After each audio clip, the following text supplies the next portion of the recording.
अस्सलामुअलैकुम, आप देख रहे हैं द लास्ट स्टार। मैं हूं हमजा तारड़, मेरे साथ मौजूद हैं राना मोहम्मद अजीम साहब और इस्लामाबाद स्टूडियो से हमारे साथ मौजूद हैं साकिब बशीर साहब। 92 न्यूज़ की जानिब से, द लास्ट स्टार की पूरी टीम की जानिब से पूरे पाकिस्तान को और तमाम पाकिस्तानियों को दुनिया में जहां पर भी वो बसते हैं जश्न आज़ादी की खुशियां मुबारक हों। हम खुश नसीब हैं कि आज़ाद फ़ज़ाओं में सांस ले रहे हैं। हम शुक्रगुजार हैं बानी पाकिस्तान कायदे आज़म मोहम्मद अली जिन्नाह के कि जिन्होंने एक आज़ाद रियासत, मुसलमानों के एक अलग मुल्क का ख्वाब जो अल्लामा मोहम्मद इकबाल ने देखा था उसको ताबीर बख्शी। और हम बहुत खुश नसीब हैं कि आज हम आज़ाद फ़ज़ाओं में पाकिस्तान का परचम लहराते हैं। गुज़श्ता रोज़ मार्का हक जश्न आज़ादी की मरकज़ी तकरीब इस्लामाबाद में हुई। वहाँ पर वज़ीर आज़म पाकिस्तान ने ख़िताब किया और बहुत अहम बात की। उन्होंने कहा कि हमें मिली यकजहती की ज़रूरत है और साथ ही उन्होंने तमाम सियासी पार्टियों को, अपने मुखालिफिन को भी मिसाके इस्तेहकाम पाकिस्तान की दावत दी है, जो बहुत अहम पैगाम है और इस रोज़ की मुनासिबत से इसकी बहुत ज़्यादा वैल्यू भी बढ़ जाती है। लेकिन सवाल ये भी है कि सिर्फ ऐलानात तक बात नहीं रहनी चाहिए। बहुत पॉजिटिव जेस्चर है वज़ीर आज़म साहब की जानिब से, हुकूमत की जानिब से, लेकिन दूसरी तरफ हमने देखा कि पाकिस्तान तहरीक इंसाफ ने आज जो कॉल दी थी जश्न मनाने की, उन्होंने जश्न मनाया भी। बैरिस्टर गौहर जो कि चेयरमैन पाकिस्तान तहरीक इंसाफ है, उन्होंने भी ये कहा कि हम आज इस खुशी को बुनियानुम मरसूस, ऑपरेशन बुनियानुम मरसूस की वजह से कि हमने भारत को शिकस्त दी है, इस वजह से ज़्यादा मिली जोशो जज्बे से मना रहे हैं। राना साहब, बहुत मुबारक हो आप आज 14 अगस्त की जश्न आज़ादी की।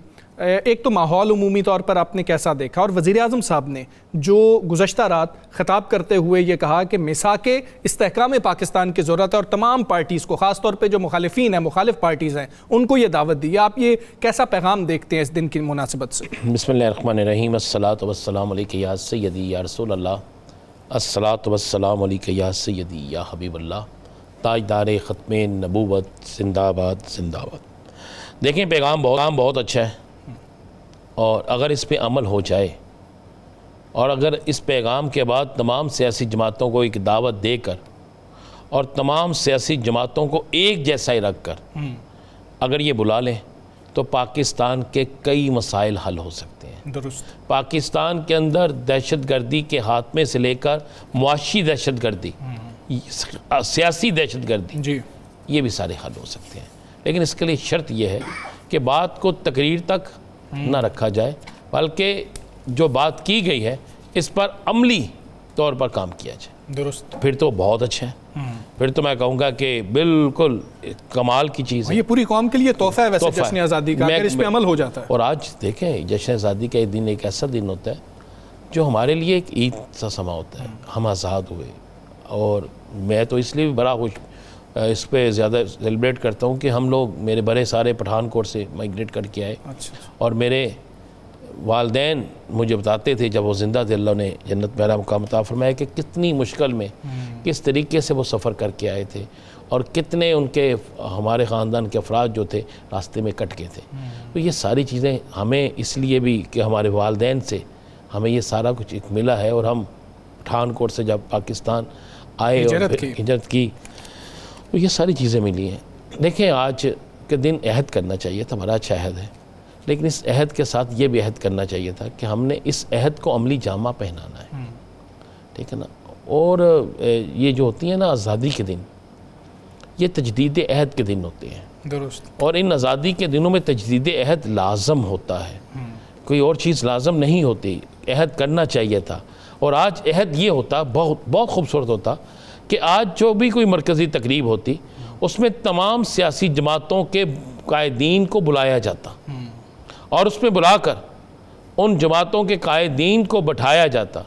आज जो अवार्ड तकरीब थी उसमें भी मुख्तलिफ सियासी जमातों के लोगों को भी अवार्ड दिया जाता, एक्नॉलेज किया जाता। बिल्कुल किया जाता। देखें, हर शख्स का कोई ना कोई तो मकाम है ना जी। हो सकता है जिस तरह वज़ीर आज़म साहब ने, राना साहब, मना किया कि जी कि मुझे ये अवार्ड नहीं चाहिए, हो सकता है उन्होंने भी मना किया। देखिए, वज़ीर आज़म साहब के मना करने पर कि मुझे अवार्ड नहीं चाहिए, बहुत अच्छी रवायत उन्होंने, और ये सारे मीडिया को पता भी चला, उन्होंने लग गया पता।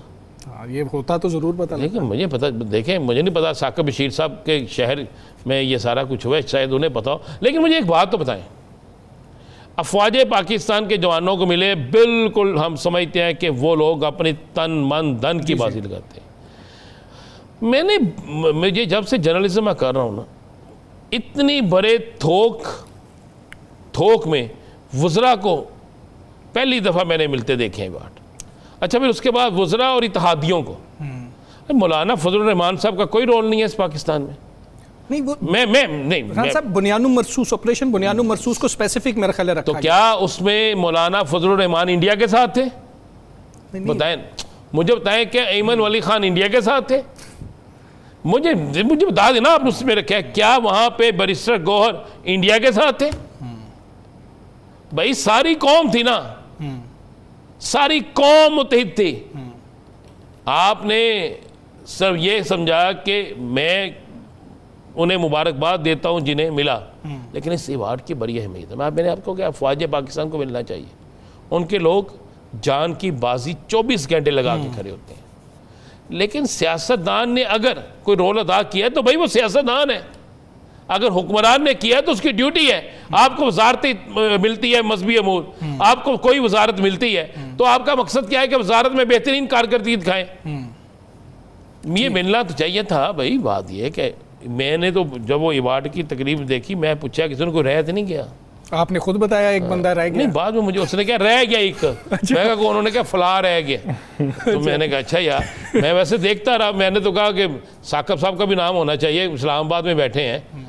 तो लेकिन साकब साहब जो मेरा नहीं होया तो ਤੁਹਾਨੂੰ भी नहीं पूछा उन्होंने कहा दोवें राती साडे नाल करदे पता नहीं की ने सच क्यों बोलते हैं, इन्होंने पिछे रखी है। जी साकिब साहब, एक तो इस पे जश्न आज़ादी के हवाले से जो आप पैगाम देना चाहें वो भी लाजमी तौर पर, और दूसरा जिस तरह राना साहब ने पॉइंट आउट किया है कि अपोजिशन को भी अगर आज मदऊ कर लिया जाता वहाँ पे, और ये जो अवार्ड मिले हैं आप इनको किस तरह से देखते हैं कि ये सिर्फ ऑपरेशन बुनियानु मरसूस को फोकस करते हुए जिन पे जिम्मेदारियाँ थी उनको ही दिए गए, जो सियासी लोग भी थे? अच्छा, एक तो आज जश्न आज़ादी का दिन है, इसके लिए पूरी कौम इसकी खुशी मना भी रही है, उनको बहुत बहुत मुबारक भी हो। ये दिन हमें आसानी से नहीं मिला, मुश्किलात भी देखी हमारे आबा व अजदाद ने, मुसीबतें देखी, तकालीफ देखी, सब्र आज़मा वो लम्हात थे जब हम वो तारीख़ जब वो खोलते हैं, जो क़याम पाकिस्तान के पीछे जो वो पूरी एक तारीख़ मौजूद है, और वो अल्लामा इकबाल और कायद आज़म रहमतुल्लाह अलैह उनकी जो काविशें थी, जो उनकी कोशिशें थीं, उनका समर और उनका फल जो है वो हम खा रहे हैं। और आज़ादी की जो नेमत है ये बहुत बड़ी नेमत है। ये उनसे पूछनी चाहिए जिन कौमों के पास आज भी आज़ादी नहीं है। अनफॉर्चुनेटली 71 में हमारा वो पाकिस्तान जो 1947 में बना था वो टूट गया, और उसके बाद पाकिस्तान में उतार चढ़ाव आते रहे, लेकिन 1998 में पाकिस्तान जो है वो पहली मुस्लिम जो है वो एटमी ताकत बना, जो आज तक जो है वो हमारे माथे का झूमर है, और हमारी दिफाई लाइन ऐसी एक लाइन है जिस को वो अबूर करने के लिए हमारा दुश्मन 100 मरतबा जो है वो सोचता है। हुकूमतें आती जाती रहीं, हमारी ये ख्वाहिश है और हम हमेशा तनकीद भी इस्लाह के लिए करते हैं कि यहाँ पे जमहूरी कल्चर परवान चढ़े, जमहूरियत मजबूत हो, हुकूमतें मजबूत हों, अवाम की जो है वो अवाम के लिए वो हुकूमत जो है वो करें, और यहाँ पे आइन जो है वो और पार्लियामान की जो असल रूह है उसके साथ जो है वो ये निज़ाम आगे चले। दूसरी जो बात आपने की कि जो यहाँ पे दिए गए अवार्ड दिए गए, जो आर्म फोर्सेस हैं, उनके जो जवान हैं, उनके जो सरबराहान हैं, उनको तो मिलना कोई दो राय नहीं है, उनको तो डेफिनेटली मिलना चाहिए। उनकी बड़ी कंट्रीब्यूशन थी, और उन लोगों की कंट्रीब्यूशन सिविलियन साइड से जो एक्टिवली रहे, मैं वज़ीर इत्तलात साहब की बात करूंगा कि वो मतलब एक्टिव रहे, मीडिया के साथ भी, प्रेस कॉन्फ्रेंसेस में भी आते रहे, या वज़ीर ख़ारजा इसहाक़ डार साहब की बात कर सकते हैं कि क्यों कि वो जो इंटरनेशनली जो राब्ते थे उन दिनों में वो बहुत ज़्यादा एक्टिवली उन्होंने किए, या कुछ और लोग आप कह सकते हैं। लेकिन इतनी बंदर बांट जो है वो वज़रा में, और उसके बाद आप देखें कि वो उमर फारूक हम एक नाम देख रहे थे, उमर फारूक साहब का नाम एक देख रहे थे कि वो तोशा खाना में इमरान खान साहब के खिलाफ गवाह थे, जी जी। उनको मार्च में भी मिला और अब दोबारा उनको जो है वो अवार्ड जो है वो दिया गया है।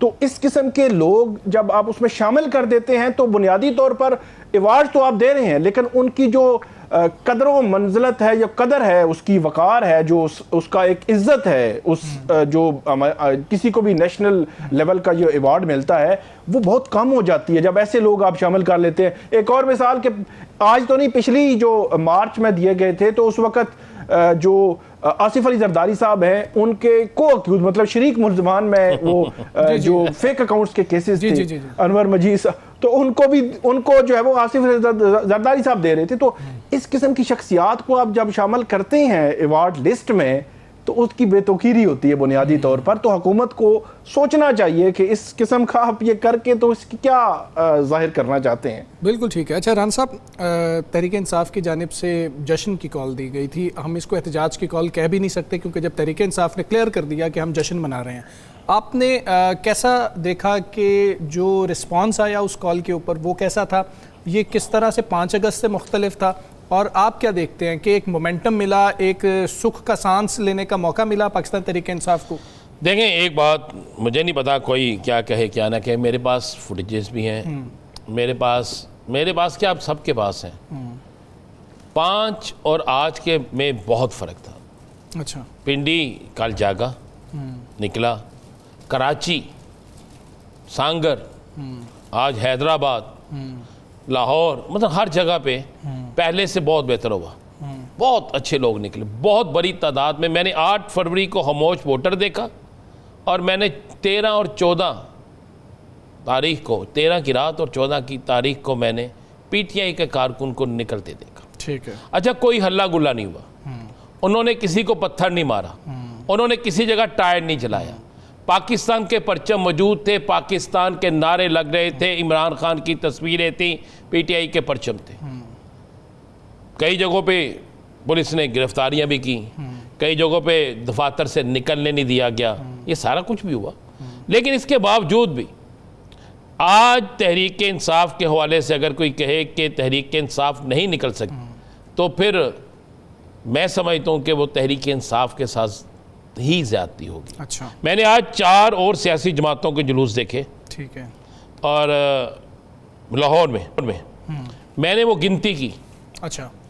उनकी गिनती जो थी ना वो आराम से हो जाती थी। अच्छा। जब जुलूसों की गिनतियां आराम से होना शुरू हो जाएं तो फिर बहुत सी चीज़ें हैं। कल मैंने एक जुलूस में एक औरत का शॉट देखा, वो उस औरत से पूछ रहे थे आप बच्चों को क्यों साथ लेके आई हैं? उन्होंने कहा हमारे बच्चों की जंग तो लड़ रहे हैं। बस जब ये चीज़ें हों, पॉलिटिकल सियासी जमातों को ये आपको देना होगी। जब आप कहते हैं कि इस्तेहकाम पाकिस्तान के लिए इकट्ठे हों तो उसके लिए फिर आपको ये गुंजाइश देना होगी। मैं समझता हूँ कि तहरीक इंसाफ की 14 अगस्त की काल जो है वो बहुत कामयाब रही है। ठीक है।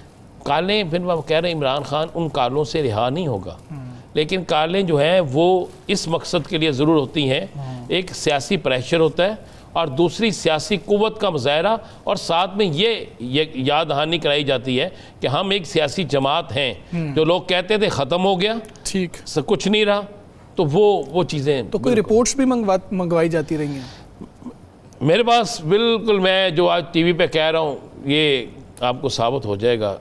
चंद दिन में एक बड़ी सरकारी शख्सियत तब्दील हो जाएगी।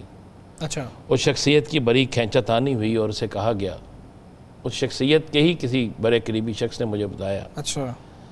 उसने कहा इतनी खींचातानी कि कहा गया कि आप तो कहते थे कि लोगों में इतना हमने प्रेशर डाल दिया हुआ है कि निकलेगा कोई नहीं, तो फिर ये अचानक कैसे लोग निकल आए?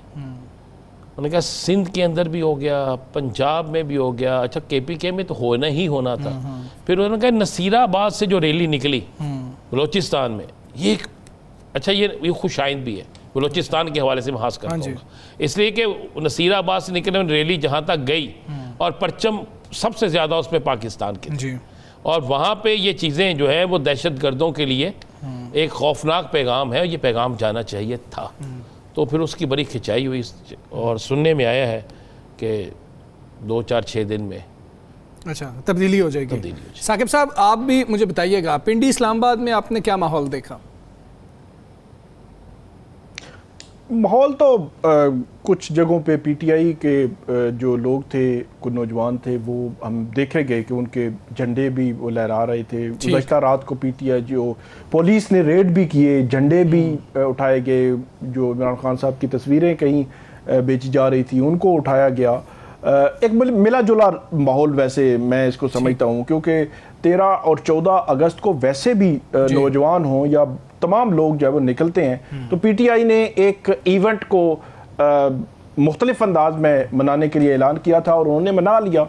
मसला वही है कि जो मैं रोज़ाना की बात करता हूँ कि अब आगे क्या है, पीटीआई कितना असरअंदाज हो सकेगी हुकूमत पर। ठीक है। हुकूमत को क्या इस तरफ या रागिब कर सकेगी या हुकूमत प्रेशराइज कर सकेगी। बुनियादी पॉइंट एहतजाज का, प्रोटेस्ट का प्रेशराइज करना है। अगर आप प्रेशराइज नहीं कर पा रहे तो इसका मतलब है कमजोरी आप में मौजूद है। ठीक है, फ्यूचर में देखना होगा कि इसके असरात क्या होंगे। लेकिन साथ ही सबसे अच्छी बात ये थी कि जो दूसरे ममालिक से, जो पाकिस्तानी दूसरे ममालिक में बसते हैं, उनकी जो फुटेजेस आ रही थी कि पाकिस्तान के झंडे हैं और ऑपरेशन बुनियानुम मरसूस के बाद ज़्यादा जोश और वलवला दूसरे ममालिक में भी हमें देखने को मिला। यहाँ पर ब्रेक लेते हैं, ब्रेक के बाद वापस आएंगे।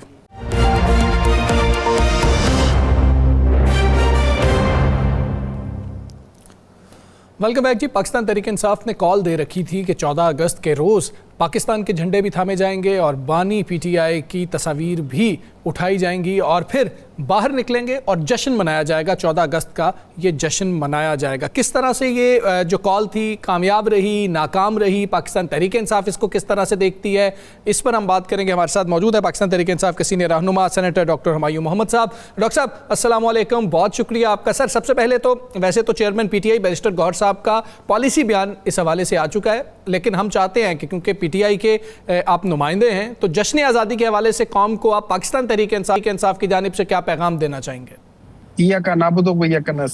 देखिए, कौम को पाकिस्तान तहरीक इंसाफ की तरफ से एक पैगाम है कि जो आज़ादी होती है वो मुकम्मल आज़ादी आपको बाज़ दफ़ा अचीव करनी पड़ती है।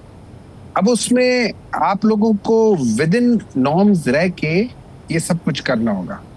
और इसकी मैं सबसे अच्छी मिसाल ये दूंगा कि जिस तरीके से अभी पूरे पाकिस्तान में ये कल और आज जो लोग निकले हैं, जिस वजह से अभी आप लोग कह रहे थे कि नसीराबाद में, क्वेटा में, बलूचिस्तान में, पंजाब में, हर जगह इस फसाइयत के बावजूद लोग पुरअमन होके निकले, बच्चों के साथ निकले। एक बच्चे ने मोटरसाइकिल में पाकिस्तान का झंडा पकड़ा हुआ है, दूसरे बच्चे ने तहरीक इंसाफ का झंडा पकड़ा हुआ है। इससे ज्यादा आप लोग क्या कर सकते हैं? और ये एक आज़ादी राय भी है और ये आज़ादी है, आज़ाद होंगे तो पॉलिटिकल पार्टीज होंगी। लेकिन जो मजे की बात है, इसमें 2-3 चीजें हुई हैं। 1-2 इवेंट्स हुए और उन इवेंट्स के बाद तबसरे आए हैं। लेकिन मैं अवाम को एक चीज बताना चाहता हूँ, और ये हफीज जलंधरी जिन्होंने पाकिस्तान का तराना लिखा है, उसमें से मैं 2 चीजें निकाल के लोगों को समझाना चाहता हूँ। पाकिस्तान के तराने में एक शेर है जो आते दरमियान में, पाक सर जमीन का निजाम, मतलब पाक सर, ये जो जमीन है, पाकिस्तान की जो जमीन है, इसका निजाम क्या है? पाक सर जमीन का निजाम। अच्छा, ये वो वाहिद सेंटेंस है जिसमें एक उर्दू का लफ्ज का आता है, बाकी सारा फारसी है। ठीक है, आगे क्या कहते हैं? कहते हैं कुव्वते अवाम, मतलब जो भाईचारे की जो ताकत है, कुव्वत है भाईचारे की, जो ब्रदरहुड है, जो इत्तेफाक में है, वो किसकी है? अवाम की है। किसी पॉलिटिकल पार्टी की बात नहीं की, किसी इदारे की बात नहीं की, किसी चीज की बात नहीं की। तो ये हमें याद रखना चाहिए कि वो क्या कहते हैं? पाक सर जमीन का निजाम, कुव्वते अफूवते अवाम। आगे क्या कहते हैं? कौम मुल्क सल्तनत आइंदा बिंदाबाद, मींस कौम मुल्क सल्तनत, कौम अगेन अवाम, मुल्क पाकिस्तान। यहाँ पे वो स्टेट की बात करते हो। स्टेट के अंदर 3 चीजें आती हैं। एक आपके जुडिशियल सिस्टम आती है, दूसरी आपके पॉलिटिकल सिस्टम आती है, तीसरी आपकी गवर्नमेंट आती है। ये 3 चीजें मिलके स्टेट बनाती है। वो क्या कहते हैं कि कौम मुल्क सल्तनत पाइंदा ताबिंदाबाद, मतलब इस जगह पे जाके आपने अपने आप को देखना कि आपकी असल ताकत क्या है और हम किस तरफ जा रहे हैं। हम बिल्कुल किसी और तरफ जा रहे हैं। मुझे जो सबसे ज्यादा अफसोस हुआ है कि पाकिस्तान में जो आज मुख्तलिफ लोगों को, जो इन लोगों ने क्या कह सकते हैं, तमगों से या ये निशाद इम्तियाज से, इन्होंने उसकी वैल्यू गिरा दी है। मतलब आपको राना सनाउल्लाह, बिलावल भुट्टो, इनकी अचीवमेंट्स क्या है? मतलब इनकी अपनी पर्सनल क्या अचीवमेंट्स हैं, किस चीज में इनकी अचीवमेंट्स हैं कि बाप बेटे को दे रहा है, बेटे बाप को दे रहा है। वो जिसने डिजाइन बनाया उसको तो किसी ने पूछा ही नहीं। डॉक्टर साहब, आज एहतजाज हो गया, एहतजाज नहीं कह सकते, जश्न मनाया आपने। तहरीक इंसाफ का इसके बाद लाया अमल क्या होगा? क्या वो तहरीक जो अडयाला से, जिसे खुद लीड कर रहे हैं इमरान खान, वो तहरीक आज ख़त्म हो गई या उस तहरीक का अभी आगे राउंड होगा? देखिए, तहरीकें ख़त्म नहीं होती सर। तहरीकें चलती हैं, बात 100 साल चलती हैं। आप ये जो जिस आज़ादी की हम 78 वो बना रहे हैं, ये तहरीक स्टार्ट हुई थी 1857 में। वहां से आज़ादी की जंग स्टार्ट हुई थी, जो कि तहरीक स्टार्ट हुई थी, and it ended up in 1947। जी, ऑलमोस्ट 90 years। ये एक सवाल ले लें। वो पार्शली होता है कि अगर कोई गवाह जो है वो पार्शली अगर झूठा साबित हो जाए, जिस तरह फ़र्ज़ करें कि फवाद चौधरी साहब को भी उसने कहा था कि वो उस मीटिंग में मौजूद थे, तो फवाद चौधरी साहब अपना दिफा लेके आए तो उसको एक्सेप्ट कर लिया गया। शाह महमूद कुरैशी साहब का भी उसने कहा था कि उस मीटिंग में मौजूद थे, तो वो अपना दिफा लेके आए कि उसको अदालत ने एक्सेप्ट कर लिया। तो जो पार्शली गवाह पे सवाल आ जाए तो फिर वो गवाह को तस्लीम करने के हवाले से मल्टीपल अदालती फैसले जो है मौजूद हैं। डॉक्टर साहब, मेरा सवाल ये है, एक तो ख़बर ये है कि तोशाखाना 2 केस की कल समाअत होना थी अडयाला जेल में, जिसमें ये तवक्को थी कि उनके वकला या कोई फैमिली मेम्बर या कोई बैरिस्टर गौहर या सलमान अकरम राजा, उनकी शायद मुलाकात होगी। तो कुछ ऐसी डायरेक्शंस हैं जो इमरान खान साहब ने देनी है, तो वो ले सकेंगे। तो अब खबर ये है कि कल की समाअत जो है वो कैंसिल हो चुकी है। पिछली समाअत भी तोशाखाना की कैंसिल हो चुकी थी। 14 अगस्त की तारीख जिस दिन इमरान खान साहब ने ये कहा था, 6 या 7 अगस्त था कि 14 को भी हम एहतजाज करेंगे, तब से लेकर अब तक मुलाकात नहीं हो सकी, मंगल की मुलाकात भी नहीं हो सकी। तो 3 चीज़ें हैं। नंबर 1, जो आपका मामला है, अपोजिशन लीडर्स कौन होंगे, ये कहा जा रहा है कि इमरान खान साहब ने फाइनल करना है, लेकिन मुलाकात नहीं हो पा रही। फिर जो KPK में ऑपरेशन है, टारगेटेड कार्रवाइयाँ हैं या क्या है बाजौड़ में, उसके हवाले से भी मेरे ख्याल में पॉलिसी वहाँ से लेनी है। इमरान खान साहब से मुलाकात नहीं हो पा रही। तो डॉक्टर साहब, मेरा सवाल ये है कि आपकी लगता है कि मुलाकातें दोबारा से रुक गई हैं, तो ये कैसे खुलेंगी अब इमरान खान साहब से मुलाकातें? देखिए, मुझे समझ ये नहीं आती कि एक्चुअली ये काउंटर प्रोडक्टिव है जो ये लोग कर रहे हैं। अगर इमरान खान की जो पॉलिटिकल टीम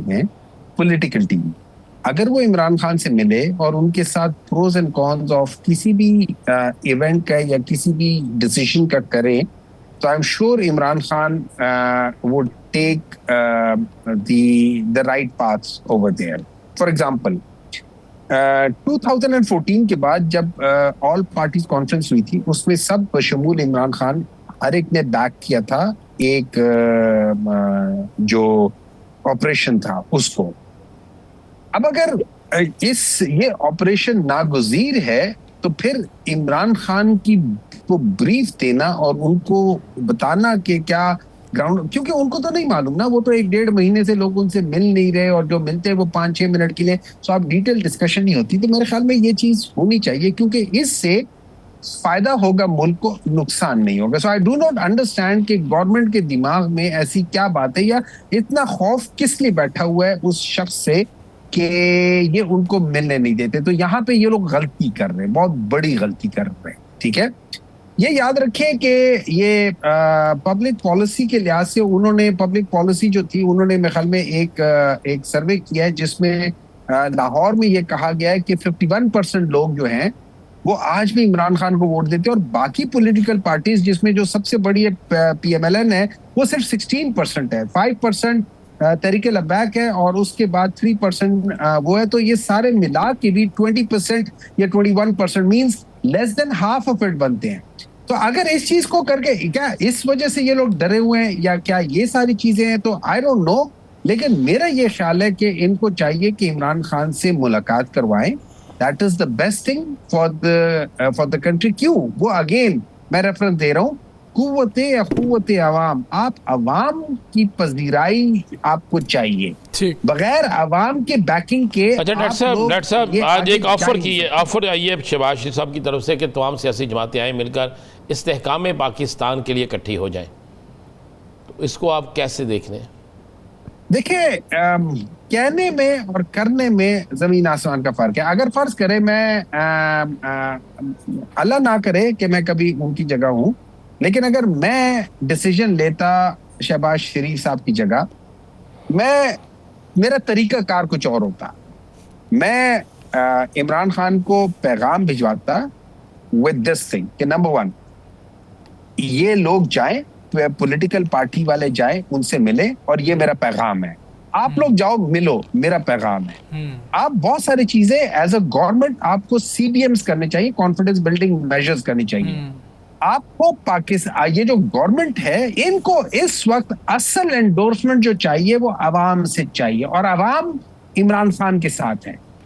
80 to 90% अवाम इमरान खान के साथ है। और ये याद रखें, 8 फरवरी के बाद उसका ग्राफ बढ़ गया है, और हर दफा इन लोगों ने बमुश्किल ये लोग मैनेज कर सके हैं 2024 के इलेक्शंस, 2024 के बाद और आज तकरीबन 80 लाख लोग और बीच में शामिल हो गए हैं इन वोटिंग सिस्टम, और अगले 2-3 सालों में तकरीबन 1.25 करोड़ बंदा और आ जाएगा। डॉक्टर साहब आखिर में ये लाजमी बता दीजिएगा कि हम चलें इसका पहला चेक रख लेते हैं जो ऑफर आप लोगों को हुई है। इसका पहला चेक ये है कि वफाकी हुकूमत की जानिब से जितनी भी तकरीबात हुई हैं जश्न आज़ादी के हवाले से, क्या आपको या फिर पाकिस्तान तहरीक इंसाफ की जो मौजूदा क़यादत है, कोई दावतनामा आप लोगों को मौसूल हुआ था किसी भी तकरीब के लिए जो वफाकी हुकूमत ने की हो?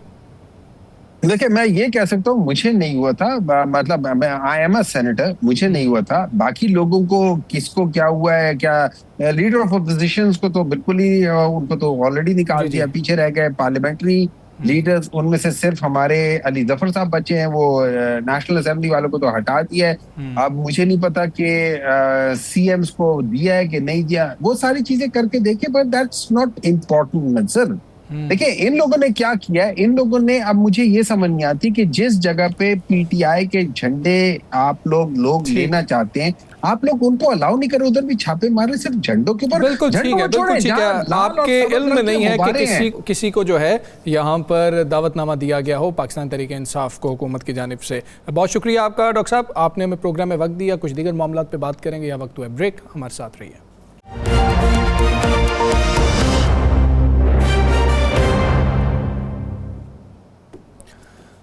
वेलकम बैक जी। पाकिस्तान भर में आज जश्न आज़ादी भरपूर तरीके से मनाया जा रहा है, और वो पाकिस्तानी जो दूसरे ममालिक में हैं उनको भी हमने देखा है इस जश्न आज़ादी को भरपूर तरीके से मनाते हुए। और इस दफ़ा जो मैंने ज़ाती हैसियत में ये चीज़ महसूस की कि ऑपरेशन बुनियानुम मरसूस के बाद, मार्का हक के बाद जो जोशो वलवला था ख़ास तौर पे ओवरसीज़ का, वो हमें ख़ासा ज़्यादा नज़र आया। जो फुटेजेज़ आई, जो वहाँ से बातचीत भी हुई जिन लोगों से, तो ये महसूस किया गया। इसी हवाले से हमने बात करनी है कि आज जज्बात कैसे हैं ये जनरेशन, ये यंग जनरेशन, और शायद पिछले 30, 40, 50 सालों के अंदर इस तरह की खुशी जो ऑपरेशन बुनियानुम मरसूस में पाकिस्तानियों को मिली है, एटॉमिक न्यूक्लियर जो पाकिस्तान ने तजर्बे किए थे उसके बाद की अगर हम बात करें, तो ये एक बड़े बहुत इंपॉर्टेंट मामला था पाकिस्तान के लिए। तो उस पर हमने बात करनी है कि क्या मुख्तलिफ था, और पाकिस्तान ने ये मई के महीने के अंदर और इंटरनेशनली उसके बाद पाकिस्तान कहाँ पर खड़ा है, पाकिस्तान ने क्या कुछ हासिल किया, सारी सूरत हाल पर हम बात करेंगे। दिफाई तज्जियाकार ब्रिगेडियर रिटायर्ड हारिस नवाज साहब हमारे साथ मौजूद है। ब्रिगेडियर साहब, बहुत शुक्रिया आपका, अस्सलाम वालेकुम, आपको जश्न आज़ादी की मुबारक हो। सर, मई के महीने के बाद, ऑपरेशन बुनियानुम मरसूस के बाद ये जश्न आज़ादी मनाया गया है और मार्का हक की मुनासिबत से मनाया गया है। सर, आपने क्या कुछ मुख्तलिफ देखा, और पाकिस्तान का ग्राफ पिछले यौम आज़ादी पर और इस यौम आज़ादी पर आप इंटरनेशनली कहाँ पर देखते हैं? देखिए, एक तो बात ये कि आज पूरे पाकिस्तान को जश्न आज़ादी और ख़ास तौर पे जो मार्के हक में या बयान मरसूस में जो हमें कामयाबी हुई, दुश्मन को हमने शिकस्त पाश दी, इससे इसका दोबारा डबल मज़ा हो गया। और ऑनेस्टली इतनी खुशी हुई, मैं आज कराची में गया हुआ था, 3-4 जगह मधु भी था, और इतना रश मैंने यकीन करें पिछले 15 साल में नहीं देखा जो आज रश है। लोग खुशियों से झंडे मोटरसाइकिलों पर, गाड़ियों में, सुजुकी में, फैमिली सब समुंदर पे जा रहे हैं। यकीन करें जो मुझे 20 मिनट लगते हैं, मुझे तकरीबन 1.25 घंटे लगे। एंड आई वाज एप्रीहेंड कि पता नहीं पहुंच सकता हूं कि नहीं पहुंच सकता। अब इससे अंदाजा लगा लें। And everybody is so excited. और ये मेरे ख्याल में तमाम मरहून मिन्नत है जो हमारे field marshal Syed Asim Munir, chief army staff, जिस तरीके से उन्होंने कौम को यकजा किया, उसके बाद प्लान किया, एग्जीक्यूट किया, इकट्ठा एयरफोर्स के साथ, नेवी के साथ और मिलिट्री ने मिल के जो कामयाबी हासिल की है, ये अनप्रेसिडेंटेड। यकीन करें पूरी दुनिया इस पे हैरान है कि किस तरीके से इतने बड़े दुश्मन को 4 से 6 घंटे के अंदर घुटने टेकने में मजबूर कर दिया। और वो भी वही बात जो डीजी एशपेयर कह रहे थे कि हम पीस लविंग हैं, हमारी पीस की कोशिश को हमारी कमज़ोरी मत समझें, और अगर आप लड़ाई शुरू करेंगे तो एंड हम करेंगे। और एग्जैक्टली वही हुआ कि ये खुद भागे हैं, जाके ट्रम्प के घुटनों में बैठे हैं जाके कि जी हमें बचाएं पाकिस्तान से। और उसके बाद जब ट्रम्प ने डी एस्केलेशन की बात की, पाकिस्तान ने एक्सेप्ट कर ली और कहा जी ठीक है, अगर नहीं चाहते, हम तो पहले नहीं चाहते, लेकिन हमें रिटेलिएट करना पड़ा, लिमिट क्रॉस कर ली थी इंडिया ने। और उसके बाद जो इंडिया के मुंह पे कालक मिली गई, यकीन करें, और एक दुनिया ने एक बात और महसूस कर ली कि इंडिया नहायत इररिस्पॉन्सिबल और इमैच्योर न्यूक्लियर मुल्क है, जो एक फॉल्स फ्लैग ऑपरेशन करके, बहाना बना के, स्टेज ड्रामा करके एक दूसरे हमसाया न्यूक्लियर मुल्क के ऊपर अटैक कर देता विदाउट रियलाइजिंग कि इसके कॉन्सिक्वेंसेस क्या हो सकते हैं। वॉर के डायनामिक्स बड़े फर्क होते हैं। यू डोंट नो ये कहाँ एंड होगी और उसके फॉलोअर्स इस रीजन में और ग्लोबली क्या होंगे। अच्छा ब्रिगेडियर साहब, अमेरिका और पाकिस्तान के दहशतगर्दी पर डायलॉग जो शुरू हुए हैं, आप इसको किस तरह देखते हैं? और एक कानून जो पास हुआ 3 माह के लिए किसी को भी आप पकड़ सकते हैं, इसको क्या वाज़ेह नहीं होना चाहिए कि किसको पकड़ सकते हैं और किसको नहीं पकड़ सकते? क्या ये सियासी लोगों पर लागू तो नहीं होगा? देखिए राना साहब, ये जो है ना, ये टेररिज्म की पाकिस्तान में बहुत प्रॉब्लम है। और अब मैं यही सबसे बड़ा क्रेडिट है चीफ आर्मी स्टाफ को कि उन्होंने अमेरिकन एडमिनिस्ट्रेशन को ये कन्विंस कर लिया कि Pakistan is the only front अकेला लड़ रहा है ग्लोबल टेररिज्म। इस वक्त जो बलूचिस्तान में कुछ हो रहा है, जो इंडिया प्रॉक्सीज यूज कर रहा है, कितना हिंदुस्तान, ख्वारिज, और अफगानिस्तान में 24 टेररिस्ट ऑर्गेनाइजेशन, यूनाइटेड नेशन की रिपोर्ट है। खुदा ना खासा अगर पाकिस्तान अल्लाह ना करे कहीं कामयाब नहीं होता तो what will happen again, we will have so many incident of 9/11। अमेरिकन को ये बात समझ आ गई और उन्हें इसीलिए फर्स्ट टाइम इंडिया के मुंह पे एक और तमाचा मारा है कि उन्होंने BLA को और मजीद ब्रिगेड को टेररिस्ट ऑर्गेनाइजेशन लगा दिया। और ये कानून इज बेसिकली फॉर टेररिस्ट जो बॉर्डर क्रॉस करते हैं, ये हमारे मुल्क के अंदर से अपनी स्टेट के खिलाफ, अपनी सिक्योरिटी फोर्स के खिलाफ हथियार उठाते हैं, जो वो उठाते हैं उनके लिए। और इससे अभी भी और बड़े हालात बेहतर होंगे क्योंकि ईरान ने इनको इंडिया को किकआउट कर दिया। तो जो वहाँ के ट्रेनिंग के चाहबाद में वहाँ से BLA पे ट्रेन करते वो नहीं कर सकते। अब इनके अकाउंट मंजूमेंट हो जाएंगे BLA के, मजीद ब्रिगेड के, इनको पैसा मिलना बंद हो जाएगा, इनकी मूवमेंट को ऑब्जर्वेशन किया जाएगा। अजीत जवाल जो खुल्लम खुला कहता था, आप कह के दिखाएं ना, उधर ये भी डिक्लेयर हो जाएगा टेररिस्ट। और ये FATF का फिट केस बनेगा जो फाइनेंशियल टेररिज्म ये कर रहे हैं। गुलभूषण जादेव की मिसाल है, जाफर एक्स की मिसाल है, जो ये लाइव कवरेज कर रहे थे, उनकी मीडिया वॉर कर रहे थे, अब करके दिखाएं, नहीं कर सकते। आप देखेंगे। और इसके बाद अमेरिकन ने रियलाइज किया, आई थिंक अमेरिका आपको पाकिस्तान को APC नाइट विंग कैपेबिलिटीज और बढ़ाएगा ताकि हम इनका मुकाबला कर सकें। इनको जो अमेरिकन वेपन हमें छोड़ के चले गए थे वो इनके हाथ लगेंगे, जिसकी वजह से तमाम अमेरिकन साख्त weapon, ammunition, night wing goggles इनके हाथ में लगी हुई हैं। वो भी एक बड़ी वजह है टेररिज्म बढ़ने की। और अब आप देखेंगे बलूचिस्तान में कितना अमन होगा। मेरे ख्याल में अब हुकूमत को चाहिए कि एक एमनेस्टी अनाउंस करे कि जो वॉलंटरली हथियार डालते हैं, स्टेट क्रेडिट को कायम को एक्सेप्ट करते हैं हम उनके लिए इकोनॉमिक पैकेज देते हैं, वो मेन स्ट्रीम में आ जाए, पाकिस्तान के कानून को एक्सेप्ट करें, तो हम उनके लिए ये पैकेज अनाउंस करें। ये बहुत ज़रूरी है। और वहाँ नेशनल पार्टी से नेगोशिएशन भी करें। जी साकिब साहब, ये बताइएगा कि जो BLA की बात हम करते हैं, पहले उस पर भी अमेरिका ने उसको दहशतगर्द डिक्लेयर किया, दहशतगर्द तंजीम। फिर मजीद ब्रिगेड की अभी बड़ी कामयाबी है पाकिस्तान की सफारती महाज पे। पाकिस्तान का मौक़िफ़ इन तंजीमों के हवाले से हमेशा से ये रहा है कि ये भारत या भारतीय खुफिया एजेंसी रा उनको जो है वो फंड देती है, सपोर्ट कर रही है। तो क्या अमेरिका ने जो इन तंजीमों के हवाले से मौक़िफ़ अपनाया है, तो पाकिस्तान कन्विंस करेगा कि भारत को रोका जाए और रूट काज जो है वो जहाँ से जो है वो जड़ें हैं इसकी उनको ख़त्म किया जाए? और क्या जो अमेरिका है पाकिस्तान के साथ वो इंटेलिजेंस शेयरिंग करेगा ताकि बलूचिस्तान में जो दहशतगर्दी बढ़ी है उसको काबू पाया जा सके?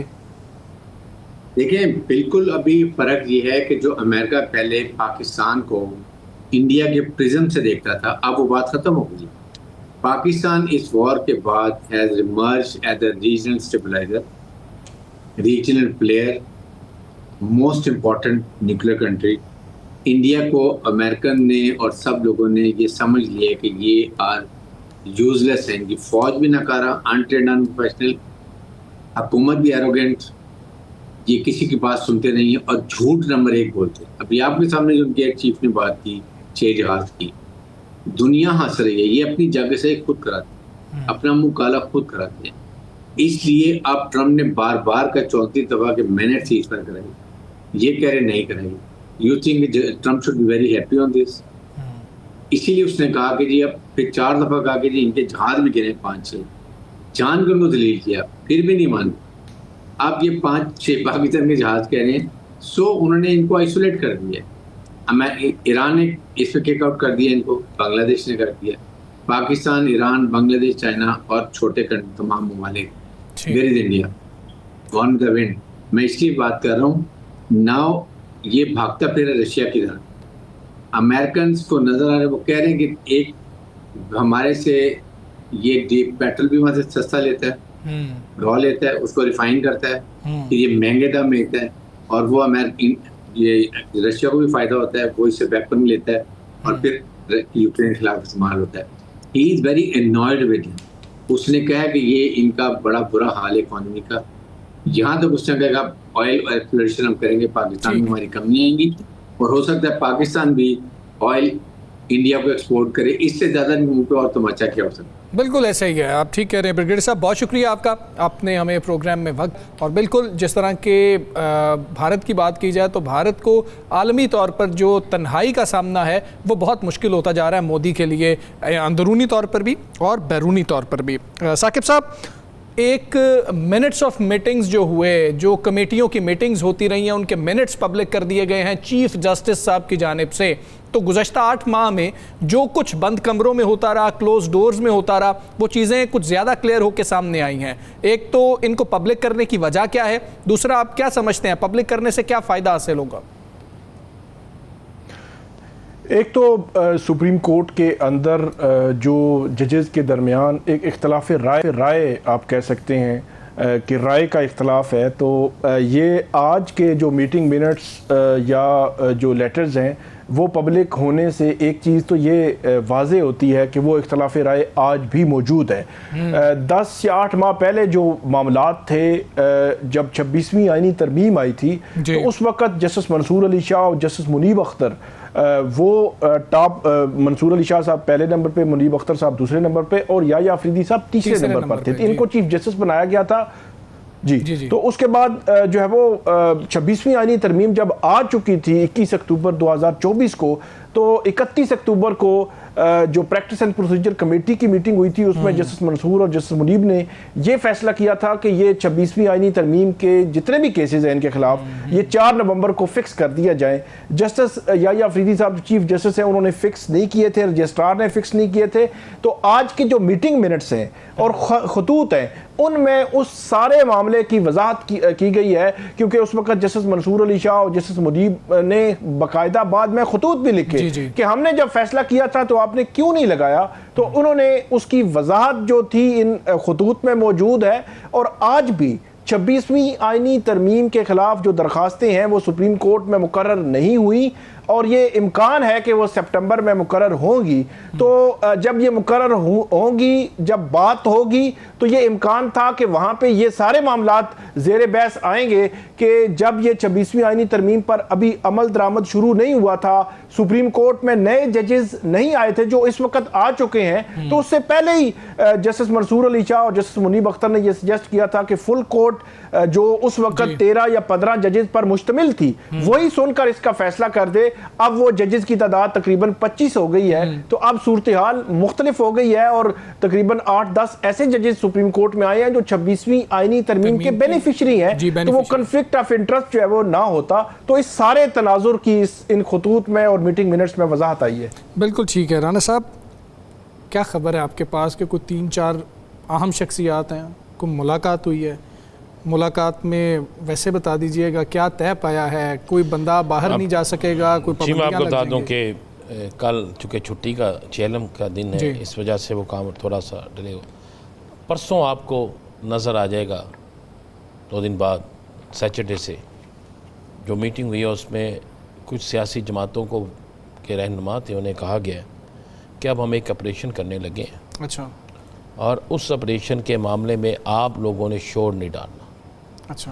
क्योंकि हम पूरे सबूतों के साथ कुछ लोगों को पकड़ने लगे। ऑपरेशन यानी with in the parties? With in party सफाया? नहीं, एक सरकारी सतह पर एक अदारा ऑपरेशन करेगा। अच्छा। जिसमें मुख्तलिफ सरकार सियासी जमातों के लोग, मुख्तलिफ प्रॉपर्टी टाइकॉन, अच्छा, मुख्तलिफ बिजनेसमैन जो पाकिस्तान से पैसा मनी लॉन्ड्रिंग के ज़रिए लेके जाते थे, जिन्होंने ठेकों में घपले किए थे, जिन्होंने मुख्तलिफ चीज़ों से किए थे, जिन्होंने यहाँ तक के काम पैसे ले लिए, काम नहीं किए। अच्छा। और जिनकी बहुत सी प्रॉपर्टीज़ जो है वो पाकिस्तान से बाहर है। ऐसे बहुत सी चीज़ें हैं। और जिन्होंने एक के मतलब मैं बता दूँ कि एक ऐसा शख्स भी है, उसके मतलब उन्होंने कहा कि उसके घर में जब छापा मारा गया तो कुछ नहीं मिला। तो जब जो इन्फॉर्मेशन थी उन्होंने कहा इतनी पक्की थी कि जब उसके घर के अंदर जो डेकोरेशन पीस पड़े थे ना आम, उसके अंदर जो पत्थर पड़े थे, जिन्हें हम आम पत्थर समझते हैं, जब उन पत्थरों को चेक किया गया तो वो दुनिया के महंगे तरीन पत्थर थे। यानी उसने ऐसा कमाल सिस्टम किया था कि उन पत्थरों को रख दिया था एक डेकोरेशन पीस में कि वो आम से पत्थर लगे। बिल्कुल ठीक है। उसने कहा कि हम उन लोगों को गिरफ्तार करने लगे और उसमें से 27 लोग जो हैं वो बड़े तगड़े हैं। अच्छा। सियासी लिहाज से, ब्यूरोक्रेसी के लिहाज से, साबिक सियासी ख़ानदानों के लिहाज से, ठीक है, उन 27 लोगों के नाम ECL में चले जाएंगे। अच्छा। और उनको पाकिस्तान से बाहर नहीं जाएंगे। ठीक है, बिला तफरीक हो रहा होगा ये ऑपरेशन? अभी तक तो ऐसा ही है। बिल्कुल ठीक है। तो ये चंद दिनों में राना साहब कह रहे हैं कि ये बात भी सामने आ जाएगी। प्रोग्राम का वक्त खत्म। मुझे राना अजीम साहब को, साकिब बशीर साहब को इजाज़त दीजिए। अल्लाह हाफ़िज़।